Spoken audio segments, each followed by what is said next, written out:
Comment faire pour ne pas recevoir de promotion comme le DAF ou comme chef comptable? Dans cette vidéo, je vous montrerai les 6 choses qu'il faut faire pour rester dans votre zone de confort, pour rester à votre poste, pour ne pas être promu. C'est parti. La chose numéro 1 à faire pour rester à votre poste actuel, ne pas le changer si possible jusqu'à la retraite, c'est de ne pas suivre de formation supplémentaire, qu'il s'agisse de formation académique ou même de formation professionnelle. Surtout, ne les suivez pas. Après tout, vous êtes un diplômé, vous avez un diplôme, probablement un master, une licence, un bac professionnel ou même un brevet de technicien supérieur, ce qui suppose que vous maîtrisez ce que vous faites, vous connaissez très bien la comptabilité générale, la comptabilité analytique, vous comprenez également le contrôle de gestion, la finance d'entreprise, vous avez des notions dans les aspects juridiques du fonctionnement d'une entreprise, le droit social, le droit fiscal, le droit commercial. Pourquoi vous embêter avec des formations supplémentaires? Donc, s'il est question pour vous personnellement de financer des formations, surtout ne le faites pas. Et si votre employeur, par exemple, à la suite de votre évaluation annuelle, vous propose de suivre une formation sur les nouvelles normes comptables internationales ou même sur l'application de la récente loi fiscale qui a été votée par l'Assemblée nationale,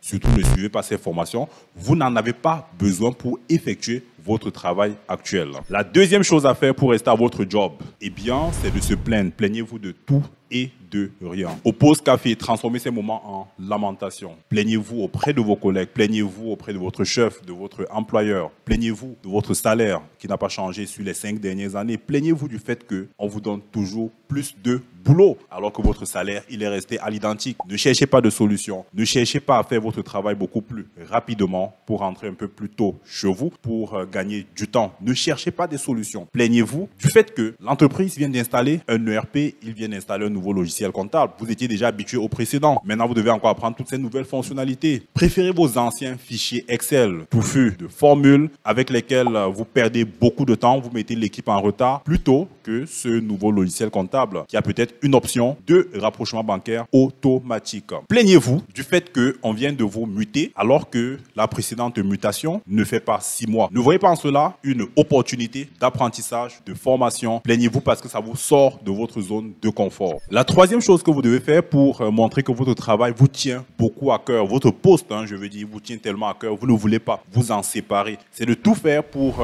montrer que vous êtes irremplaçable. Personne ne peut faire votre job mieux que vous. Donc, cachez ce que vous êtes. Il ne faut surtout pas que les autres sachent comment, quel est le process de votre travail. Il faut le cacher. Maintenant, comment cacher votre travail? La première chose que vous devez faire, c'est surtout ne pas le documenter. Pas de procédure écrite. Supposons que vous êtes un fiscaliste dans l'entreprise, vous faites les déclarations sociales et fiscales toutes les fins de mois. Votre chef vous demande, pour plus de simplicité, pour que des stagiaires, par exemple, puissent être facilement formés, il vous propose de faire une procédure écrite pour documenter votre travail. Expliquez-lui que votre travail vous prend tellement de temps, vous n'en avez pas suffisamment pour réaliser une procédure écrite. La deuxième chose qu'il faut faire pour cacher votre travail, eh bien, c'est de complexifier les outils. Donc, si vous utilisez Excel, par exemple, pour calculer les déclarations sociales et fiscales de chaque fin de mois, mettez des formules difficiles que les gens ne pourront pas maintenir. Si vous utilisez des macros, faites des macros qui sont tellement difficiles à comprendre et qui donnent des maux de tête. Par conséquent, on saura que votre travail c'est dur, votre travail c'est tellement compliqué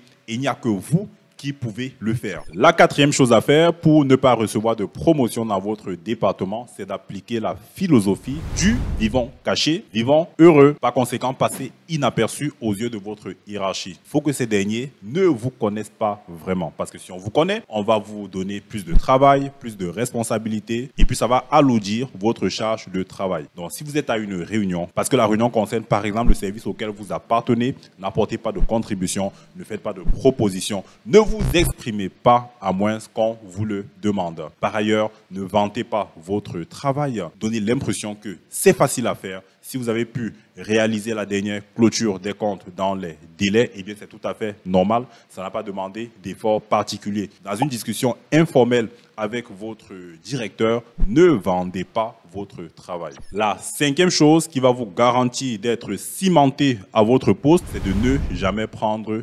d'initiative.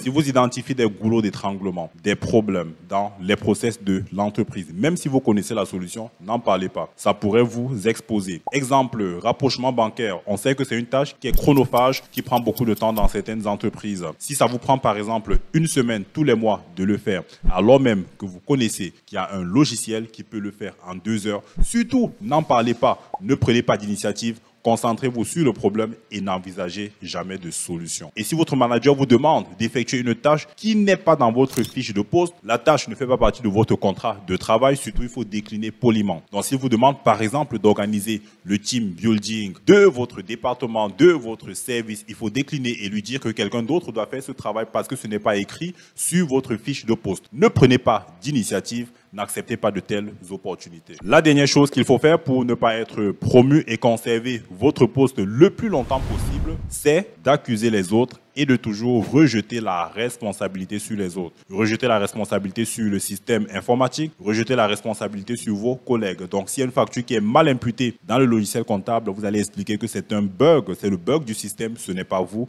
qui avez mal saisi cette facture. Et si vous avez déposé des déclarations fiscales en retard, ce n'est pas de votre faute, c'est de la faute du comptable général qui n'a pas mis à votre disposition les informations à temps, même si vous ne l'avez pas relancé. Il faut toujours accuser les autres et ne pas prendre ses responsabilités en main. Voilà pour les 6 conseils qui vous aideront à faire du surplace et à ne pas courir le risque d'être promu. La première chose, on l'a vu, c'est de ne pas faire de formation du tout, quand bien même ce serait proposé par votre employeur. Contentez-vous de votre diplôme initial. La deuxième chose, c'est d'être connu dans votre département comme étant le plus grincheux, comme la personne qui se plaint de tout et de rien. Autre chose également, donner l'impression d'être irremplaçable. Votre travail, il est spécial. Il n'y a que vous qui pouvez le faire. La quatrième chose, c'est d'appliquer la philosophie du vivant caché, vivant heureux. La cinquième chose, c'est de ne prendre aucune initiative. Ne soyez pas une force de proposition au service de votre équipe. Et puis, en dernier, s'il y a une difficulté, s'il y a une erreur, rejetez toujours la responsabilité sur les autres. En appliquant cette stratégie, vous pouvez être certain de faire du statu quo au sein de votre département, au sein de votre entreprise et de passer une longue période au poste auquel vous êtes si attaché. À l'inverse, si vous souhaitez progresser, si vous souhaitez donner un coup de pouce à votre carrière, nous avons d'excellentes formations, des formations qui vous aideront à maîtriser par exemple la clôture des comptes, les normes comptables du Susquehanna révisées. Il y a des liens dans la description pour vous permettre d'accéder à ces formations. On a également des formations de perfectionnement sur Excel qui vous permettront de devenir ici la référence de votre